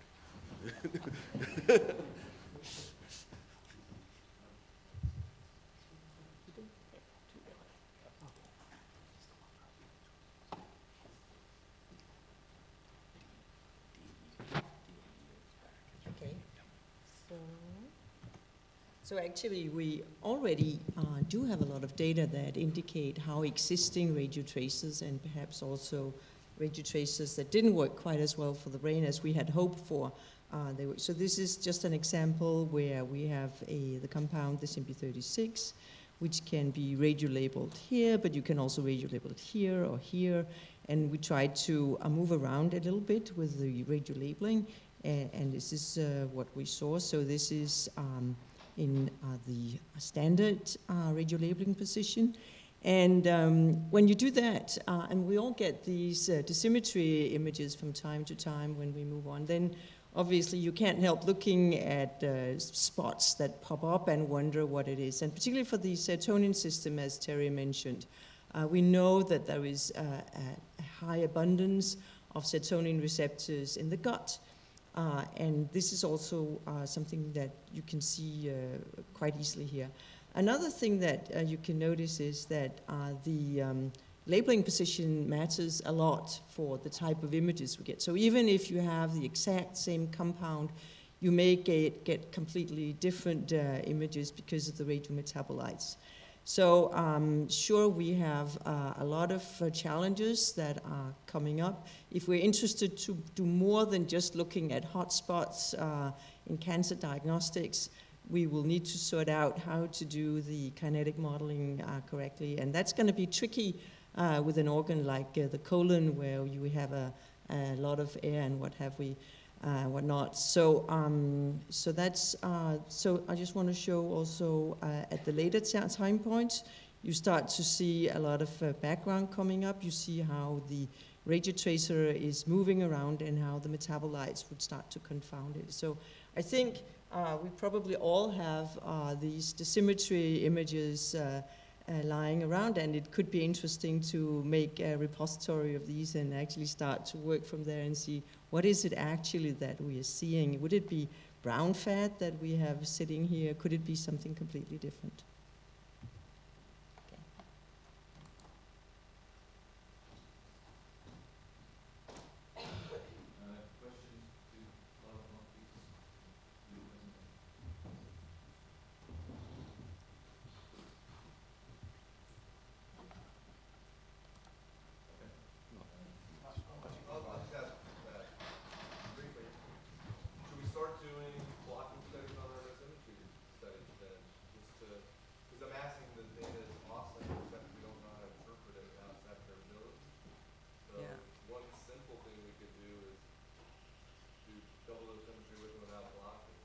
Yeah, since we do the blocking studies anyway at some point, I mean, it should be fairly straightforward just to do that. That's a great idea, I think. Andrew. Yeah, earlier this morning we have been discussing about data sharing and how you collect the data. So I wonder, should we try to standardize how we do whole body scan for like dosimetry studies in order maybe to be able to use this data in the future? Because the protocols that we use are very different, I think, across different centers. Yeah, I don't know. I mean, I guess the first question to ask is actually, where do you see unexpected binding and what does it represent? And I think for that purpose, the blocking is probably what you would do. I don't know if you need to do full quantification at this stage. No, but for instance, yesterday I presented data on the base 1 radioligand, and when we did the whole body dosimetry, we saw a lot of binding in the pancreas, which was actually, I think, the critical organ. And base is expressed in the pancreas. So, I mean, you know, there might be other situations in which you see unexpected high binding that can be limitation for dosimetry, but can be also interesting to investigate further if you have collected dynamic data, whole body dynamic data in the correct way. Sure.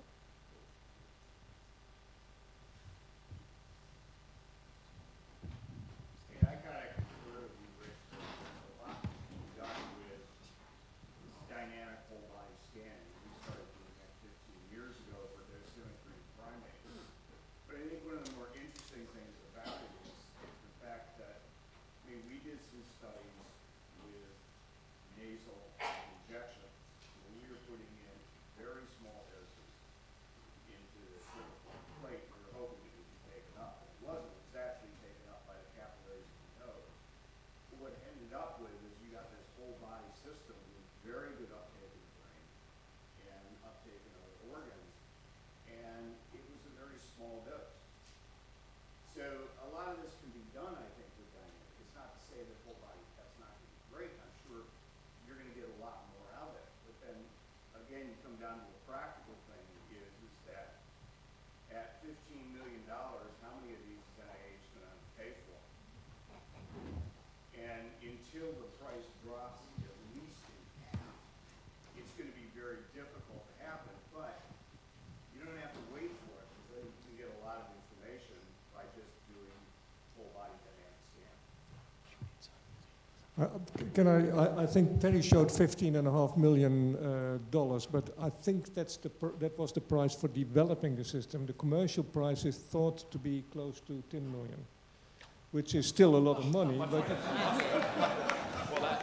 which is still a lot of money, but you have a lot of detector material for it. The other, it could be higher, because if Trump decides to put 20% on top of Chinese products, it will be 20% higher, and then China will put 20% on top of the detectors which come from the States. So you end up with 50 million again. But 10 million is not too bad, I think, for this system, given that you're not using it only for the brain.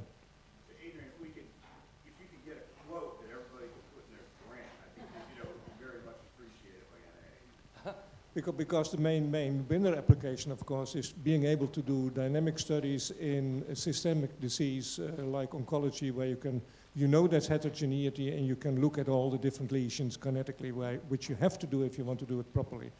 Also, in rheumatoid arthritis, for example, you can look at all the lesions, and we know that there is a risk of depression, neuroinflammation as well. You can look at everything properly. Now we have to make a choice to look at one position kinetically and get good data, or do it half-hearted, do a whole body scan of all the lesions. So I think there's definitely, and especially in systemic disease, where the brain is involved as well. So can I make a comment? In Gita's images, there were no legs, obviously.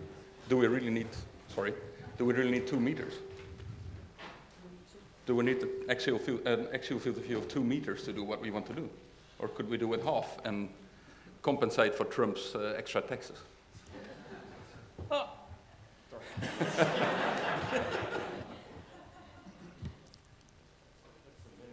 Compensation you need. Yeah. Well, no, I just had the same comment. I would like to have a cost-effective study also, because it costs you a lot of money, but it also gains a lot of money because you only have to reduce maybe a fifth of the dose, and you can acquire many more patients during a day, and that's for a clinical usable scanner a real big asset, and that saves really a lot of money. So I actually could think that this camera could be very cost effective too.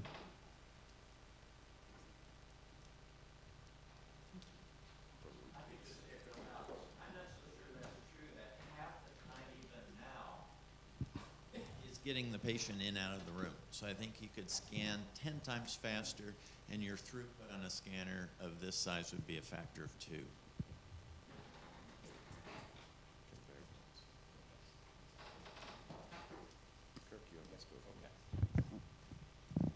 Good, well, thanks for the opportunity to comment, as though the organizers thought I needed an invitation. This is a concept which I find very, very interesting, and as usual, I'm somewhat disappointed that I don't have one of these devices. But I do think that there is a market potentially to be more widely distributed than many of us are imagining, and I think that, despite what Bob just said about throughput, I think if you have a hospital and an imaging center that has at least 2 clinical machines, you could twist the administration's arm to say, well, let's replace those 2 with this 1, and then the spare time could be used for science, and I think that would be very interesting so long as the data are as advertised, and I see no reason why they shouldn't be. But I'm kind of interested in the ancillaries that the hardware implies.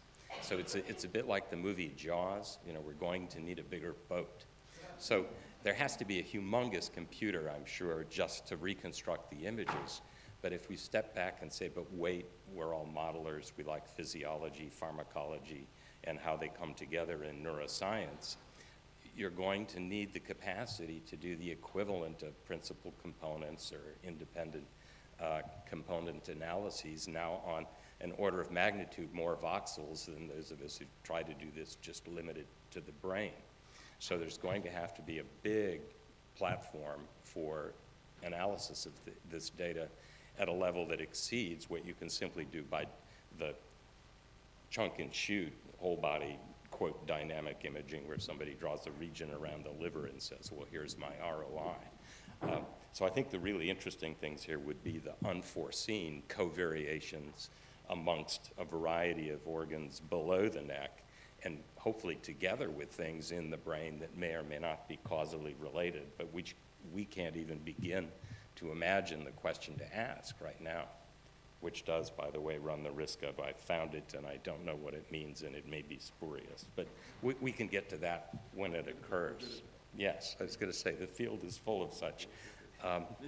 And I agree entirely with Adrian. In thinking about this, in moving from the the brain-dedicated PET systems when I started in the late 1970s, 1980s, you could readily do audio-visual presentations to patients, and you could obtain blood from the radial artery and you know, measure all the measurables quite adequately. But as we've moved even to the deeper PET-CT tubes, it becomes very challenging to get even arterial blood samples, let alone to have a way of controlling the environment very well. And in this machine, I think the one downside potentially is that claustrophobia may limit us a little bit in neurosciences, in that there may be some patients that just won't tolerate the tube. And I can't imagine an easy way of obtaining blood samples unless you're going to cannulate an artery in the foot, which can be done. But I agree with Adrian, there probably is a good way to look at, say, the cardiac blood pool, which is the total of all the authentic tracer plus all the metabolites accumulating. And if you have a well-behaved tracer, there's probably somewhere in the brain where you have an automatic chromatography for only the authentic input function as modified by the one compartment distribution model. So I think mathematically we may be able to come up with the input function as well as the metabolite fraction and the metabolite time course from simply simultaneous dynamic imaging of the entire body. So this is a very interesting field that we haven't yet pursued because we don't have the technology right now, but it sounds like we virtually will. And the one thing about data sharing that I like is if we don't get one of these scanners at our site, perhaps we can simply send our patients to Davis and get the data back.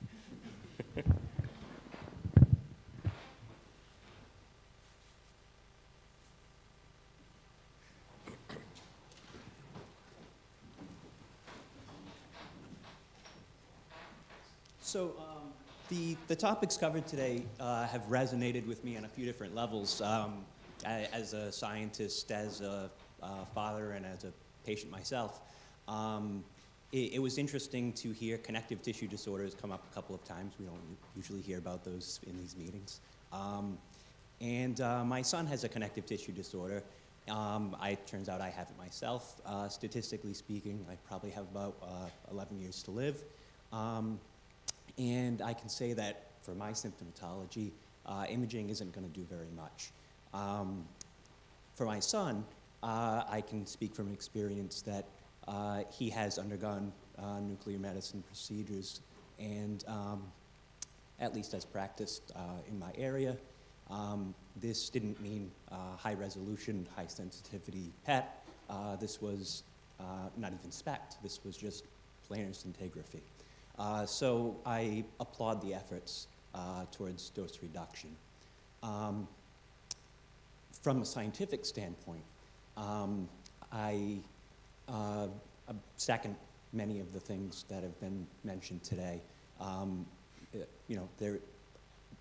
Higher sensitivity does not necessarily mean higher resolution.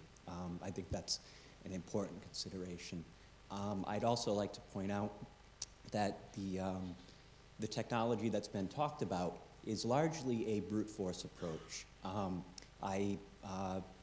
I think that with a smarter design, we have the potential to reduce the costs, perhaps get much of the potential benefit from this system, and I think that's where I think this is potentially exciting to go.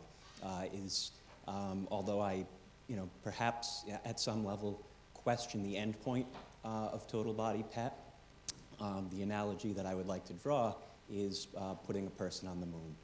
Even if the endpoint it doesn't necessarily make sense from a logical standpoint, I hope that in the efforts to make that happen, that we spur technological developments that can be spun out and make differences across society that we never would have imagined. Little to add to this plea.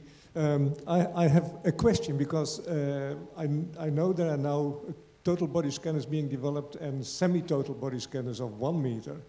The total body scanners is 2 meters, and I think, and I second what David Brooks said, 2 meters is too short because then you pay $10 to $15 million for a scanner, and your brain is in the least sensitive area of the scanner. It has to be in the center. So it really has to be a little bit longer. But I wonder whether some people have done any simulations to find out what is the optimum length of a total body scanner. Terry.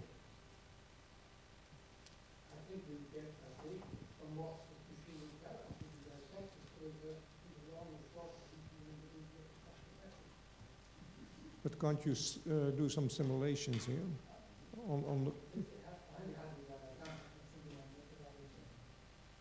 Because it is a pity to put the head at the top of the scanner where the resolution is where the sensitivity is the same as a standard scanner. It has to go more inside. I think Stefan van den Berg also did some simulations. So the people in Ghent, Stefan van den Bergen, I think if you look at what they call organ sensitivity, there's not much gain beyond, say, roughly 1 meter, maybe a little bit over that. For the brain, maybe it's not that bad, because although the sensitivity rolls off a bit, I think we still do some spanning, so it's not that bad. But we have also less attenuation. So maybe that compensates a little bit, such that the effective sensitivity of the brain in this total body scan is actually equivalent to what we see in the heart, for example.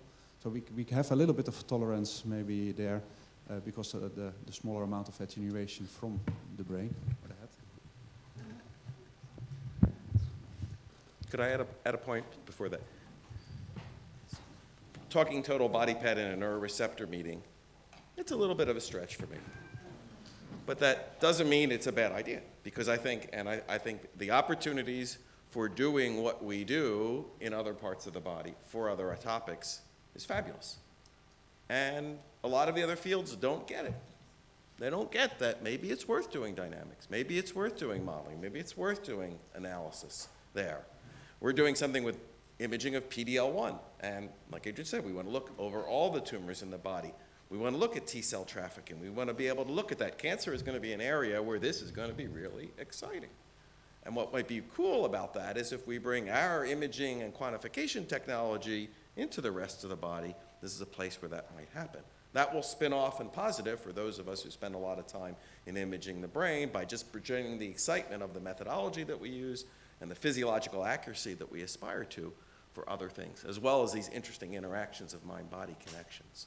So I think I applaud the effort for a lot of things. Wouldn't have been neuroreceptors as my #1 target, but I think that we'll have positive spin-offs of it, whether it's because of imaging the spinal cord or just learning about doing the PET physics and instrumentation that much better for next generation. Actually, this brings up a question too. Listening to some of this, Terry, does the design of the machine include a CT for attenuation? And if not, how, okay, so it's a whole body PET CT. Very good. Yeah, yeah. Otherwise, the circulating point source would take days to get. If one sticks to the 2-meter length, can one go even a step further and envisage scanning 2 people at the same time, head to head, like we do with mice? Only if they're close friends. Okay. Yeah, only if they're de-identified. No. I was going to respond to Adrian, but I can now respond to Rich. Of course, this is not a brain meeting. This is a neuroreceptor mapping meeting, neuroreceptors at work wherever they are. So we're quite in topic. Adrian, I don't think, why would anybody put a 2-meter person into a 2-meter scanner from head to toe? The interesting parts of the body, unless you're working on ingrown toenails, are between the top of the head and roughly the groin. So you could still have a 2-meter scanner and benefit from most of the sensitivity. As Ronald has said, Stefan has modeled all of this. So if you've got a 30, 40 centimeter overlap at the top, I think it will be absolutely fine.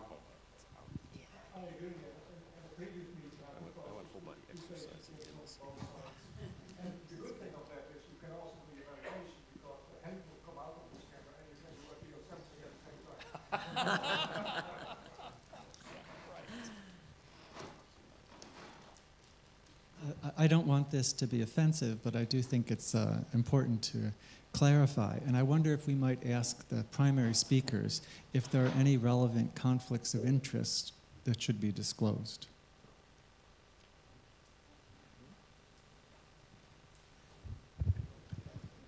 Well, I can start. I consume Chinese food, but that's the limit. No. You were not one of the primary speakers.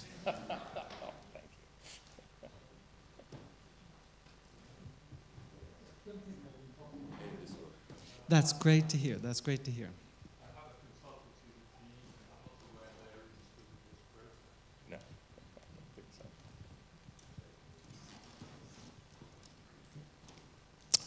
so. Thanks for this. In a way, I think there's similarity to where we were with kind of the PET-MR, in essence. So, in a sense, we could do things without the PET-MR scanners, but potentially we could have it available. We could potentially do it better or have new opportunities. a kind of few points, I kind of step back a bit. Clearly, I think in terms of resolution, as I said, it's not going to be, I think, a difference. But the potential, I think, could be in terms of sensitivity, which has been highlighted. If it really, in a sense, comes through to be 5-6 times increase per organ, or potentially 40 times increase in terms of whole body, then I think the impact in terms of not just doing things how we are now, the impact could be in terms of the radiochemistry, in terms of demands, requirements for making radioligands could be reduced. Therefore, in terms of how we do it now, in terms of what we make, we can actually do it in terms of use it more effectively. For the first time, having 2 or 3 doses from a carbon-11 batch, in terms of what we do now. And certainly we start improving in terms of the effectiveness of PET centers and the cost effectiveness of PET centers. Or even more importantly, we can actually start looking in terms of how we do PET radiochemistry and start doing it in a more kind of effective way in terms of more microsystems, cyclotrons. So that could be the kind of knock-on effect in terms of later on, but still in terms of doing natural scanning and everything else in terms now. So I think it's certainly something we can actually kind of look at, but in terms of actually have this system, then you actually start realizing the actual potential.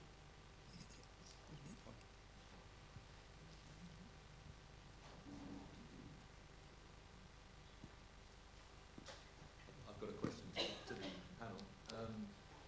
How much do you think just simply reducing the dose required to do PET studies per se would allow a lot of these studies, which are possibly not happening to the extent that we'd like them to be, could actually take place? Yeah, I think that's a really, really good question. I mean, it's a question that I think most of us ask ourselves whenever we do a scan. Okay, so we have this tradition, we do so and so, could we reduce it? The answer is that it really depends on, of course there's some individual variability, but it also depends on the size of the area you are interested in. What is the scientific question?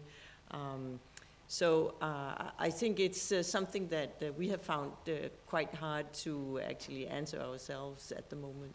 I don't know if anybody has better answers than that. We would love to scan kids on research protocols. We'd love to, and you saw we did baby monkeys. Could we do baby humans? How low of a dose would we have to do? I mean, our goal would be to say, if I'm going to talk to a parent on a research protocol, is this going to be the equivalent dose of one U.S. round-trip cross-country flight, which they may have done already? How low can we go? How good would that quality be? We're using different strategies. We're using things like direct reconstruction and machine learning, which ends up being about $14,900,000 less than building one of these machines. But this is going to be a really great solution to be able to open those up. And it won't be appropriate in healthy controls. It's going to be in the diseases with motivated parents. I ask myself as a parent, when would I have said yes for that purpose? When would that be that helpful? And there'll be certain disease groups where that's going to be more natural. And that's going to be something that could be fabulous for neuroreceptors if we can do it, if we can go that low.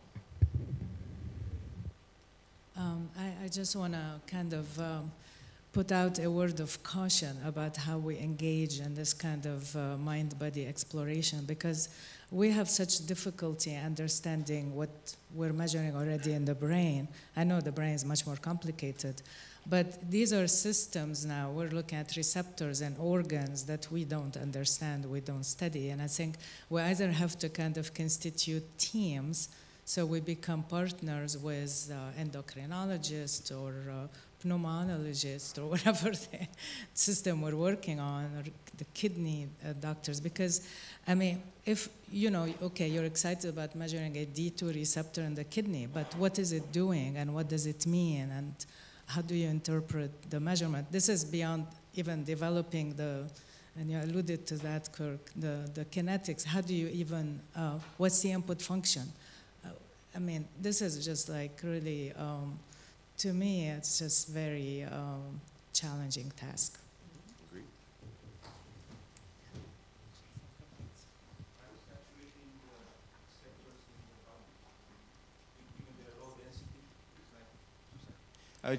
Just a thought. Since in the brain we are concerned with saturable kinetics and how that, but given the dose and the you know, is it possible that in the body we actually already saturating the receptor, being the low density of the receptors? I don't know if that's maybe if the affinity is the same, we should be hitting the same saturation. We don't know that, though. Right, you know.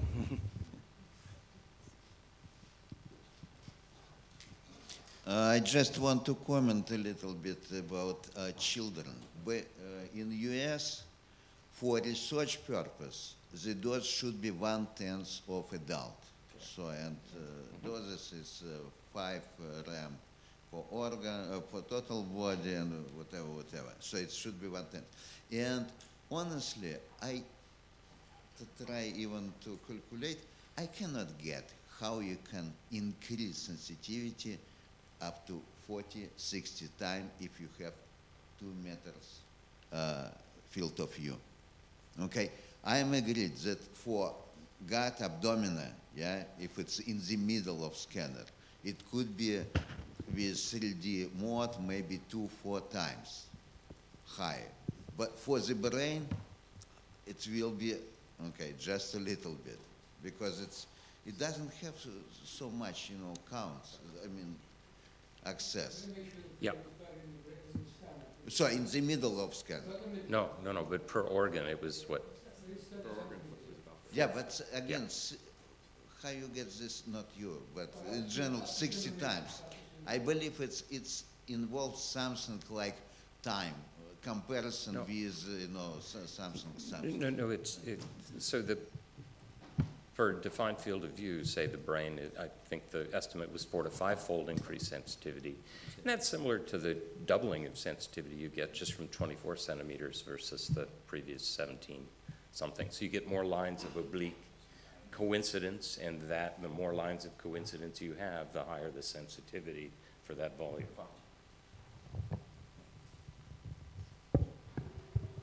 So, oh, sorry. It's about time, so I'd like to ask Terry if we could get back to you for some final comments on this session.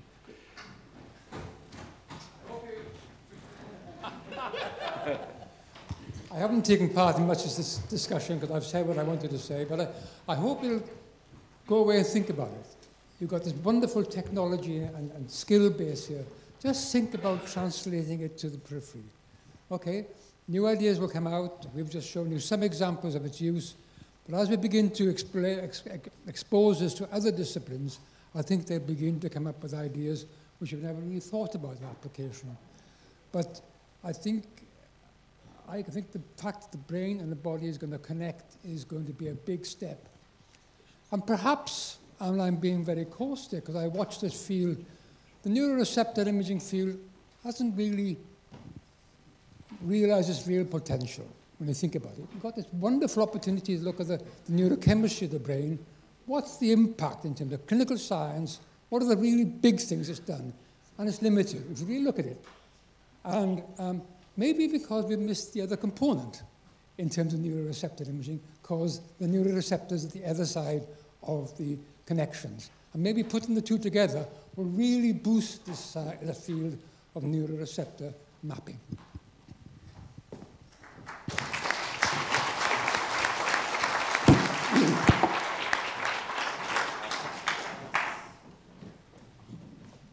Thank you for the chairs and co-chairs for doing a great job, and adjunct speakers. Let's give them a round of applause.